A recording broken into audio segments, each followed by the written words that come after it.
Chapter 41. Shukracharya elucidates Om Shri Ganeshaya Namaha. Mudgalacharya continued his narration. Gajanana sent Shankara as his Duta to Lobhasura. O Daksha, I shall recount what Shankara said to Lobhasura. Listen attentively. Shiva said, O Lobhasura, listen to what I have to say. It is in your interest. If you will consider reconciliation, you will be happy. Gajanana is the incredible lord of Brahmas. He has arrived with Munis and Devas to wage a war. They have camped at about 10 yojanas at the outskirts of your kingdom. He has commanded me to approach you as a Duta. O Lord of Daityas, you are my devotee. You became fearless and powerful due to a boon granted by me. That is why the Lord has specifically sent me to ensure your protection. You have brought the whole universe under your dominion and presently reign as a supreme monarch. At your behest, Daityas have treated Devas like animals and tortured them. Now, O intellectual Asura, abandon all feelings of hostility and extend friendship. Give the positions of Devas back to them.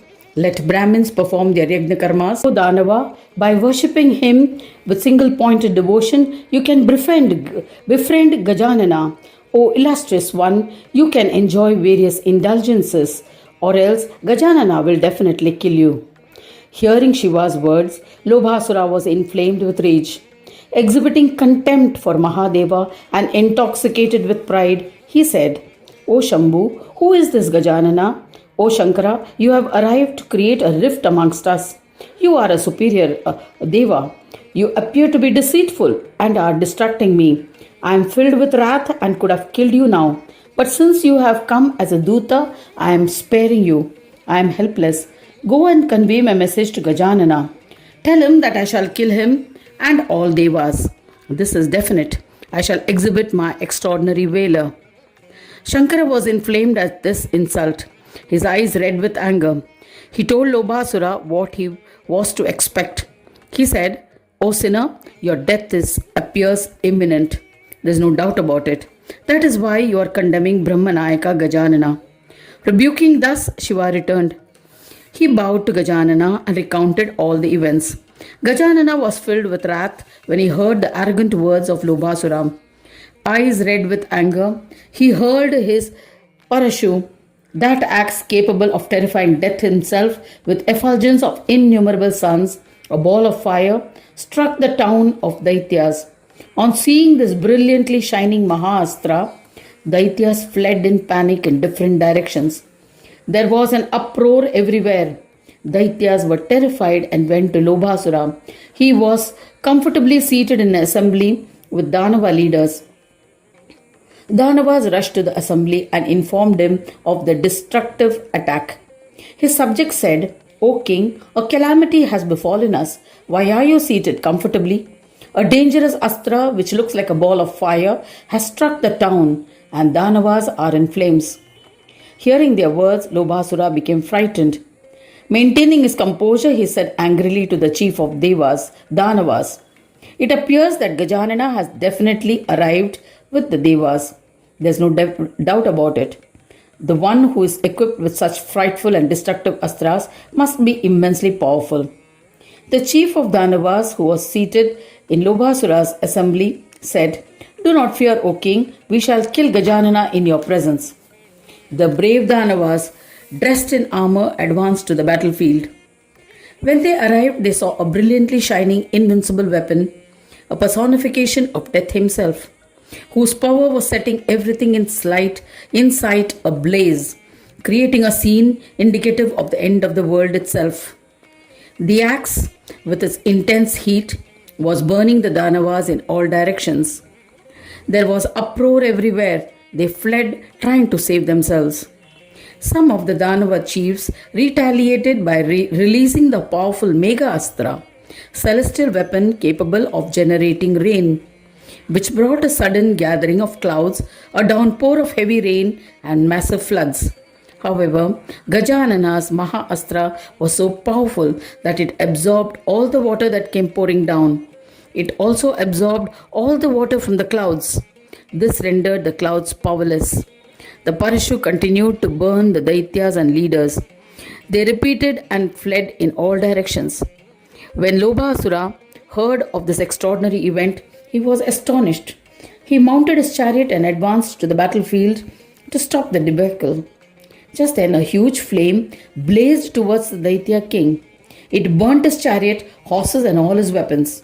Lobasura fled from the field and sought shelter with Shukracharya. Lobasura bowed to Shukracharya and said humbly, O eminent Guru, the extremely powerful Lord Gajanana has arrived and has burnt my chariot with his unerring divine weapons. I am unable to face the assault. Therefore, I have surrendered to you. O Muni, please protect me. I cannot be killed by anyone who can be expressed by speech or experienced by mind. Then how is it that Gajanana, who has a name and form, appears to be able to kill me? If I have to die, then let it be so. Even in the face of death, I shall not surrender to Devas. Therefore, O illustrious one, please suggest another solution. O Yogindra, my life hangs on your advice and support. Heeding to his plans, Shukracharya Muni, who was omniscient, said to a terrified Lobasura, Do not be afraid, my child. I shall always preach only what is appropriate. Listen to it and act accordingly, and you will benefit. Whatever is Gajanana's desires is the truth and is appropriate. It will occur. O Mahasura, there is no doubt about it. He is omnipresent and the leader of Brahmas. Therefore, you must with all humility, forsaking your ego, surrender to him. He is not only the Lord of all Devas, but is also the Lord of Asuras. Hearing these words of Shukracharya, Lobasura sighed and asked, O Guruji, if Gajanana is the Lord of Asuras also, then why has he favored the Devas and battled with me? If he was neutral and unbiased, I would surrender to him without any feeling of shame. Please clarify my doubt. Shukracharya explained the true form of Ganesha. The body or Deha is Maha-Brahma and the Atma is in the body is the Dehi. This has been explained in the Vedas.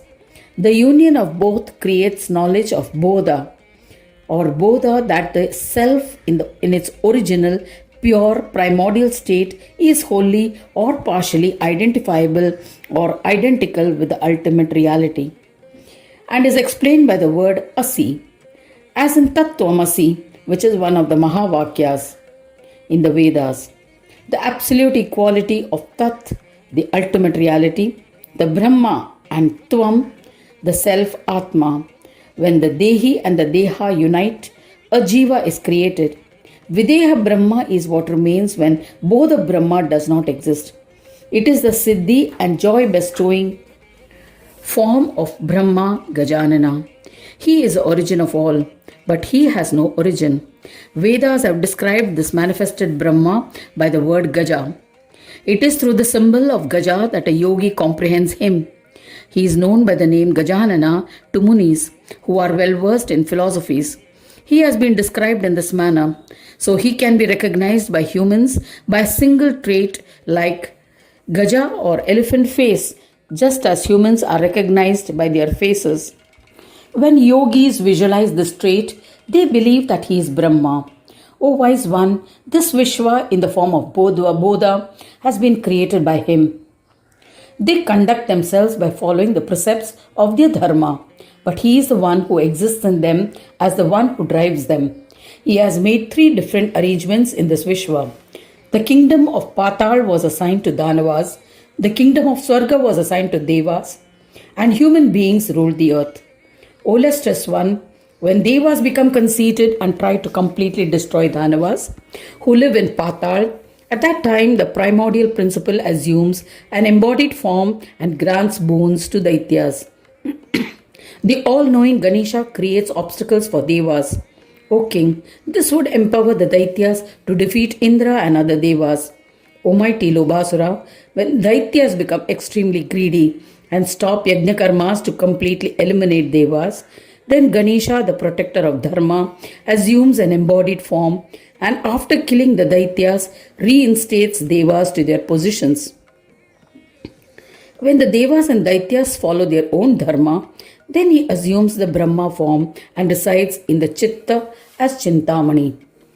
Chitta implies buddhi and siddhi represents illusions. They are mayas with which Brahmanayaka Gajanana conducts his divine play in this world. He is comprehended by the self-realized soul, Swasamvedya Atmarupa. Hence, Pandits have referred to Ganesha as Swanandavasi. Here, Sharira or physical body is Swananda.